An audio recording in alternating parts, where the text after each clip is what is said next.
اس میں یہ پوچھنا چاہتا ہوں کہ اگر کوئی کسی سے ہماری بات ہو تقلید کے معاملے پہ، تو ہم کیا جی یہ آرگیومنٹ پریزنٹ کر سکتے ہیں، یہ بات ان کے سامنے رکھ سکتے ہیں اس طرح سے کہ جو کوئی کہتا ہے کہ غیر معصوم کی بات ماننا جائز ہے یا ہوں، ان کی بات ماننا دین میں الاؤڈ ہے، لیٹ الون کہ وہ فرض ہے یا دین کا حصہ ہے، الاؤڈ ہے، تو اسے پہلے یہ اسٹیبلش کرنا پڑے گا کہ 14 معصومین نے اور اللہ نے ہم تک یا امام عصر علیہ الصلوۃ والسلام کے فرج تک دین دینے کے لیے یا دین پہنچانے میں کیا غلطی کی ہے کہ ان کو اجتہاد اور قیاس اور اوپینین اور کلیکٹیو تھاٹ کی ضرورت پڑتی ہے۔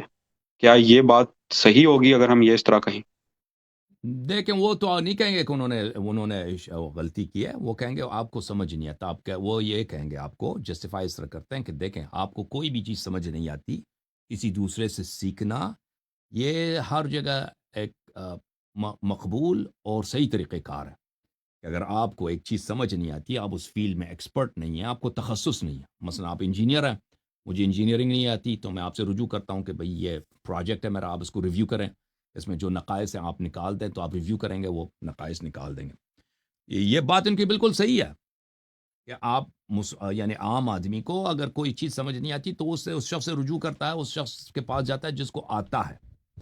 یہ لوگ اس کو کہتے ہیں تقلید، یہی ہے، حالانکہ یہ جھوٹ ہے، تقلید یہ نہیں ہے، کیونکہ دیکھیں ہم نے جس کی اتباع کرنی ہے اہل بیت طاہرین علیہ السلام کی، اہل بیت طاہرین علیہ السلام کے اگر ان کی سنت، ان کا فرمان، ان کا فعل ہمیں سمجھ نہ آئے، عالم کے پاس رجوع کریں، یہ بہت اچھی چیز ہے، اس کے علاوہ کوئی طریقہ کار ہی نہیں ہے کہ جس کو آتا ہے وہ ہمیں سمجھا دے، لیکن تقلید اس چیز کا نام تو نہیں ہے نا۔ ہم ان کے پاس جب جاتے ہیں، آپ فتویٰ لیتے ہیں، وہ تو آپ کو یہ تو نہیں سمجھاتا کہ رسول صلی اللہ علیہ وسلم کا یہ فرمان ہے، یہ جملے یہ ہیں، ان کی حدیث یہ ہے، تم یہ کرو، ٹھیک ہے، وہ یہ تو نہیں سمجھاتا، سنت تو آپ کو نہیں سمجھاتا نا، وہ کہتا ہے میرا قول تجھ پہ حجت ہے۔ فراڈ یہاں پر ہے، فریب دھوکہ یہاں پر ہے، وہ کہتے ہیں کہ عالم سے رجوع کرنا یہ بڑی اچھی چیز ہے، عالم سے سیکھنے کے لیے، عالم سے سیکھنے کے لیے رجوع کرنا اچھی چیز ہے، جو چیز ہم پہ واجب ہے اس کا اتباع کرنا، اور وہ کبھی منسوخ نہیں ہوا ہے، کبھی چینج نہیں ہوا ہے، کبھی اللہ تعالیٰ نے اس کو ابروگیٹ کینسل نہیں کیا، وہ یہ ہے کہ تم قرآن اور اہل بیت طاہرین علیہ السلام کے ہر فرمان پہ تم نے چلنا ہے، چاہے اصول دین ہے چاہے فروع دین، فرق نہیں کرتا۔ تو جب ہمیں جب کوئی چیز نہ آتا ہو، لازمی بات ہے ہم کسی سے پوچھ لیں، اگر اس سے جب سیکھنے کے لیے جاتے ہیں، وہ اس کے بجائے کہ ہمیں بتا دے کہ مولا امام جعفر صادق علیہ السلام کا فرمان یہ ہے، وہ ہمیں یہ کہہ دے کہ بھئی یہ تو تمہیں کبھی سمجھ ہی نہیں آ سکتی جی، میں سمجھانے کا کوئی فائدہ، کیونکہ آپ مجتہد نہیں ہو، جب تک مجتہد نہ ہو گئے تو آپ کو کبھی سمجھ نہیں آ سکتی، اس لیے میرا قول آپ پہ حجت ہے۔ تو وہ آپ کبھی حدیث پہ عمل نہیں کریں گے، صرف اس کے قول پہ عمل کریں گے، اور آپ کچھ سیکھیں گے نہیں، صرف اس کے رائے کی سیکھیں گے، جو اس کے انڈرسٹینڈنگ ہے دین پہ، اس پہ عمل کریں گے، اس کو تقلید کہتے ہیں۔ یہ یہاں پہ فراڈ یہ ہے کہ اہل بیت طاہرین علیہ السلام کے اقوال افعال کو آپ بغیر مجتہد بنے سمجھ سکتے ہیں، بشرطے کہ کوئی آپ کو بتائے، اس میں کوئی مشکل ہی کیا ہے کہ بھائی فرمایا کہ وضو اس طرح لے لو، پانی ادھر ڈالو، پانی ادھر ڈالو، ادھر ڈالو، سر مسا کرو، اس میں مشکل کون سی ہے بھائی؟ مشکل کیا ہے کہ لوگوں کو سمجھیے، بالکل سمجھ آ سکتی ہے، حلال حرام کے اگر دیکھیں، اگر اصول دین کے احادیث لوگوں کو سمجھ آ سکتی ہے، اس میں تقلید حرام ہے۔ اصول دین کے امام زمان علیہ السلام غائب ہیں، ان کی غیبت کی وجہ کیا ہے، یہ سب کیا ہے، یہ رسول صلی اللہ علیہ وسلم نے خطبہ غدیر میں کیا بولا ہے، یہ سب احادیث ہیں، اور اس میں شبہات شکوک بھی زیادہ ہیں، مخالفین کے ردود بھی زیادہ ہیں، وہ لوگوں کو سمجھ آ سکتی ہے اگر کوئی بیان کرے، ٹھیک ہے نا۔ تو یہ اللہ تعالیٰ دیکھ، اللہ تعالیٰ نے ایسے نبی کو نہیں بھیجا ہے، یہ ایسے ائمہ علیہ السلام کو اسے نصب نہیں کیا کہ وہ ایسی باتیں کریں کسی کو سمجھ ہی نہیں آئے، مگر یہ کہ آپ 70 سال حوزے میں پڑھے تو سمجھ آ جائے۔ یہ ایک بہت بڑا مذاق ہے دین کے ساتھ اور ائمہ طاہرین علیہ السلام کے ساتھ۔ اگر کوئی آپ کو اردو زبان میں، آپ کی پنجابی زبان میں، آپ کے جو بنگالی ہیں جو بھی ہیں، اس زبان میں آپ کو شرح کرے، آپ مجتہد نہ بھی ہوں، وہ آپ کو سمجھ آ سکتی ہے، لذا عالم سے رجوع کرنا بہترین کام ہے، اور وہ عالم کی جو ہے کی ذمہ داری کیا چیز ہے کہ وہ اہل بیت علیہ السلام کے فرامین کو بغیر کسی ایڈیشن کے یا اومیشن کے، بغیر کسی اضافے یا نقصان کے، اچھی طرح سے ایمانداری کے ساتھ جتنا اس کو سمجھ آ سکتا وہ بتا دے۔ اگر کوئی چیز اس کو سمجھ نہیں آتی نا، وہ یہ بھی بتا دے کہ بھئی یہ مسئلہ میرے لیے مبہم ہے، کوئی ضروری نہیں کہ عالم کو سب کچھ آتا ہو، یہ کوئی کسی مولوی سے کسی کی توقع نہیں ہے کہ اس کو دنیا کے ہر مسئلے آتے ہوں. اگر کوئی چیز ایسا مسئلہ ہے کہ اس کو نہیں آتا یا اس کے پاس حدیث ہے، کہتا ہے یہ حدیث دو مجھے سمجھ نہیں آ رہی، کیا کہتے بھائی کہ یہ مسئلہ میرے مبہم ہے، مجھے ٹائم دے دو، میں زیادہ مزید پڑھوں. پھر وہ ریسرچ کرے گا، بتائے گا لوگوں کو 1 ہفتے 2 ہفتے اس کے بعد بھی نہیں سمجھ آئی، پھر بتا دے گا کہ بھائی یہ مسئلہ یہ ہمیں سمجھ نہیں آ رہی ہے، اس میں اہل بیت علیہ السلام نے یہ فرمایا کہ ایسے مسائل جو آپ کو سمجھنا ہے اس میں کیا کریں. ٹھیک ہے نا؟ تو اس کے لیے بھی اہل بیت علیہ السلام کے پاس سولوشن ہے. تو عالم کا کیا فریضہ ہے میرے عزیزو اہل بیت علیہ السلام کے مذہب میں؟ کہ اہل بیت طاہرین علیہ السلام کے اقوال کو، ان کے افعال کو، ان کے حلال کو، ان کے حرام کو لوگوں کو ایکسپلین کریں کہ وہ امام وہی ہیں، حجت وہی ہیں، انہی کے اقوال پہ آپ نے چلنا ہے. ٹھیک ہے، آپ کو عربی نہیں آتی، میں آپ کو پنجابی میں سمجھا دیتا ہوں. پنجابی میں اسی جیسے آپ مجلس پڑھتے ہیں نا کہ امام حسین علیہ السلام کی شہادت اس طرح ہوئی ہے، لوگوں کو سمجھ آ جاتی ہے. کیسے پیاسے زبان میں انہوں نے لوگوں سے طلب کیا کہ مجھے پانی دے دو، نصرت کرو اہل بیت، کسی نے نصرت نہیں، پھر شہید ہو گئے. یہ لوگوں کو سمجھ آ سکتی ہے، مجتہد ہونے کی ضرورت نہیں ہے.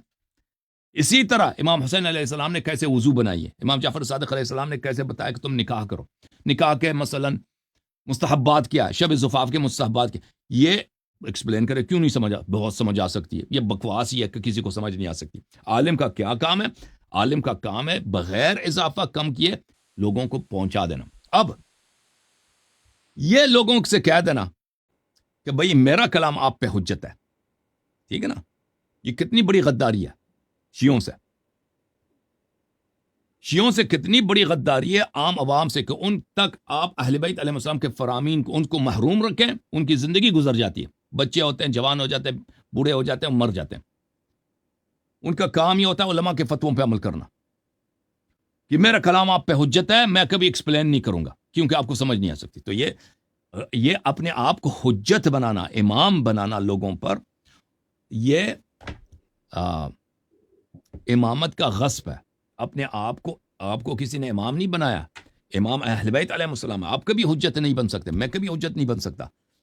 میرا کام ہے ان کا کلام آپ تک پہنچا دینا. تو یہ دین کے ساتھ غداری ہے، شیعوں کے ساتھ غداری ہے، اہل بیت علیہ السلام کی عداوت اور دشمنی ہے کہ آپ لوگوں میں یہ مشہور کرا دیں کہ ان کی کلام آپ کو سمجھ ہی نہیں آ سکتی، ان پہ عمل کرنا سمجھنے سوچنے کی فائدہ ہی نہیں ہے، میرے کلام پہ عمل کرو. ٹھیک ہے نا؟ یہ ایک بہت بڑی جہالت ہے، ایک بہت بڑی عداوت ہے دین کے ساتھ. یہ میرا عرض ہے، ٹھیک ہے نا؟ اور پھر آپ کی بات بالکل صحیح ہے کہ کیا اہل بیت علیہ السلام کی باتوں میں کوئی نقصان ہے کہ اس کو یہ کامل کر دیں، ٹھیک ہے نا؟ لیکن اس کو یہ مانیں گے نہیں، کہ انہوں نے وہ اضافہ کم نہیں کرتے. وہ یہ کہیں گے لیکن وہ اضافہ کم کرتے ہیں، وہ بہت ساری کام کرتے ہیں، لیکن اس کے لیے ریسرچ کی ضرورت ہے کہ پھر آپ دکھائیں کہ بھئی یہاں پہ لوگوں نے ایڈیشن کی ہے، یہاں پہ اومیشن کیا، اضافہ کیا، کم کیا. جی ہاں. لیکن آپ یہ کہہ جی سکتے ہیں، بالکل. یہ آپ اس طرح سے بیان کر سکتے ہیں نا کہ کیا اللہ ایسے شخص کو اپنا میسنجر بناتا ہے، رسول صلی اللہ علیہ وسلم ایسے افراد کو اپنے جانشین بناتا ہے، ہادی بناتا ہے، جس کی کلام صرف گنے چنے لوگوں کو سمجھ آ سکتی ہے. ٹھیک ہے نا؟ اگر اہل بیت علیہ السلام کو کلام سمجھنا صرف مجتہد نہیں سمجھ سکتے نا، پورے آپ کے لاہور میں ایک مجتہد بھی نہیں ہے، اتنا بڑا شہر ہے، 20 ملین پتہ نہیں کتنی اس کی آبادی ہے، پورے ہندوستان میں ایک مجتہد ہے بھی نہیں، کسی کو کیا معلوم. ٹھیک ہے نا؟ پرانے زمانے میں تو یہ کہتے تھے کہ ہندوستان پاکستان میں کوئی مجتہد نہیں ہے. جب 200 300 400 ملین شیعہ میں کوئی مجتہد ہی نہیں ہے بھائی آپ کے پورے بر صغیر میں، اگر ہے تو 1-2 ہیں، یعنی 99.99. آج کل انہوں نے نا نائبین کا سسٹم رکھا ہوا ہے، وہ وائس کیپٹن جیسے ہوتا ہے نا، وہ ویسے بیٹھے ہوئے ہیں آج کل. ہاں، عرض یہ ہے نا کہ حدیث جو ہے اگر 99، ایران میں بھی یہ کہ مجتہدین کی تعداد 1 لاکھ میں 1-2 ہی ہوں گے، اتنے زیادہ تو نہیں ہے نا. عرض یہ ہے کہ کیا اللہ تعالیٰ ایسے شخص کو آپ کا ہادی بناتا ہے جس کا کلام صرف 1 ملین میں 2 آدمی کو سمجھ آ جائے؟ تو اس کو بنانا تھا نا، مجتہدین ہی کو بنا لیتا اللہ. نبی صلی اللہ علیہ وسلم کہہ دیتے کہ میرے بعد میں تم نے مجتہدین کی تقلید کرنی ہے. یہ کیوں بتایا؟ اور کہ تم اہل بیت علیہ السلام کی اتباع کرو، ان کی کلام کسی کو سمجھ ہی نہیں آ سکتی جناب. ٹھیک ہے نا؟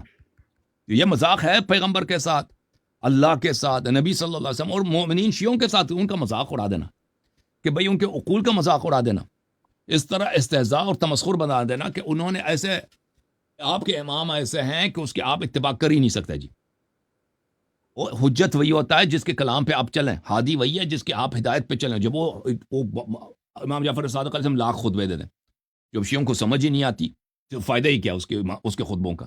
ٹھیک ہے نا؟ اسی اتباع تو اسی کو ہوگی جس کی بات ہمیں سمجھ آ سکتی ہے، یعنی مجتہدین نظرات. جی سر. جھوم جاؤ پرواز کرو، کیوں فخر سے سر اٹھا، کیونکہ اللہ تعالیٰ نے تمہیں انتخاب کیا. صراط حق پر صرف تم ہو، صراط ایمان پر صرف کیا، کیونکہ اللہ تعالیٰ نے تمہیں انتخاب کیا. صراط حق پر صرف تم ہو، صراط ایمان پر صرف